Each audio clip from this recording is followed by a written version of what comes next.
I will make. Alright, this video is about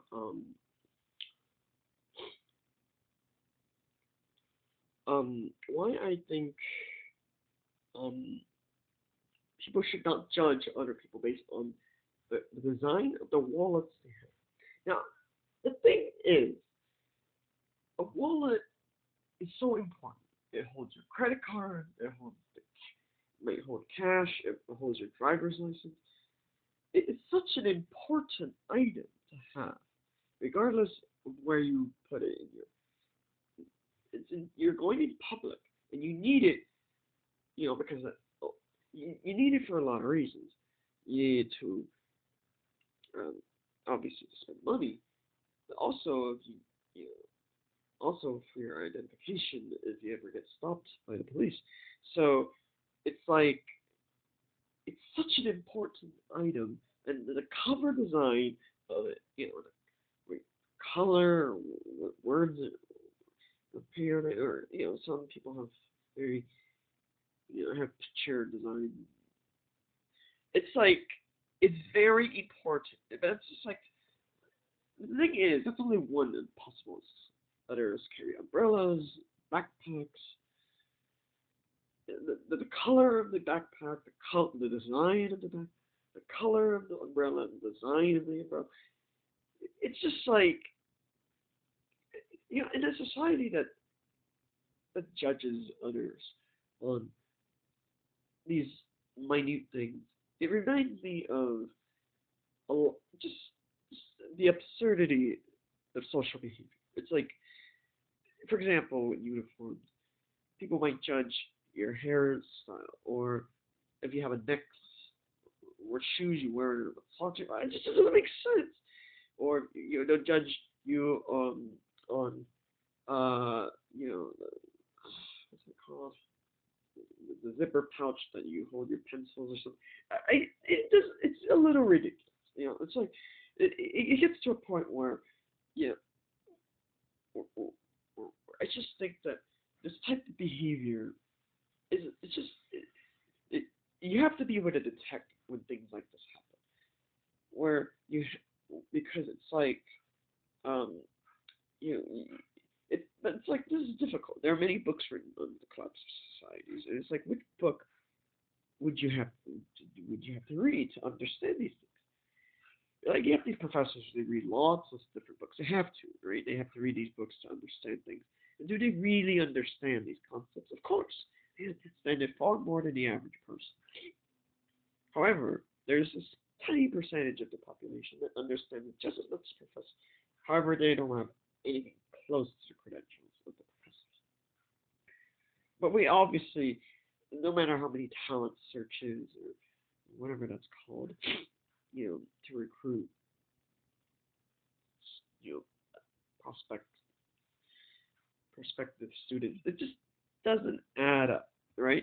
We can clearly see that these things happen in society. It's just like, but where? But then there's one group of people who maybe care a lot more about um, Myers-Briggs is actually closer to this is FETI song. This is basically um, you know it's like a certain criteria. There's no book I can. I assure you, there's no book on the internet. I couldn't find it. Couldn't find a book on it. There's plenty of things on fiction that doesn't really. Nobody's written a book on it where it describes it's like what would be like an appropriate standard of what would be like heroic, right? It just there's no way you could describe or even you know measure those standards. It's like I'm like, wait a minute. At first, I described something that would be a common argument in the debate, and then I just jumped to Myers-Briggs, and then I jumped to um, talking about good and evil. That doesn't add up, right? Like, so where am I going with this? Um, it's like, what kind of topic do I want to describe here? Well, I'm just saying, am I criticizing academia? Am I am I discussing the perceiver? that just happens to be very much like Ramanujan. Where do I begin with this? Where do we start with this? Right? Where does where do we begin with? Right? What will we have to learn? Is there any prerequisites? Right? That's the thing. Like like does it make sense to leave the country during the Joe Biden administration or the Donald Trump administration? That's just all opinion because it's like you know, did you have the money and you have the 6 months that you're gonna use to acquire the visas or whatnot, right? It's just like it's like well, you already filed the paperwork and you saved the money, you're gonna, but then you but then it's like well, there's a tiny percentage of the population in this boat that just canceled the last minute, like, but the rest of them didn't cancel. They proceeded with their plan. So it's like, how do we judge a society with a decent society or not? Because it's a difficult thing because um, sometimes people can make decisions are just plain wrong.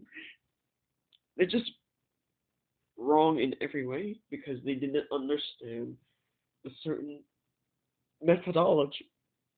What methodology am I speaking of? It's the idea that a person can change over time. And to change over time, they're not the same person they used to. Now, anyone who understands politics in the U.S. understood that we have Barack Obama as our president from 2009 to 2016.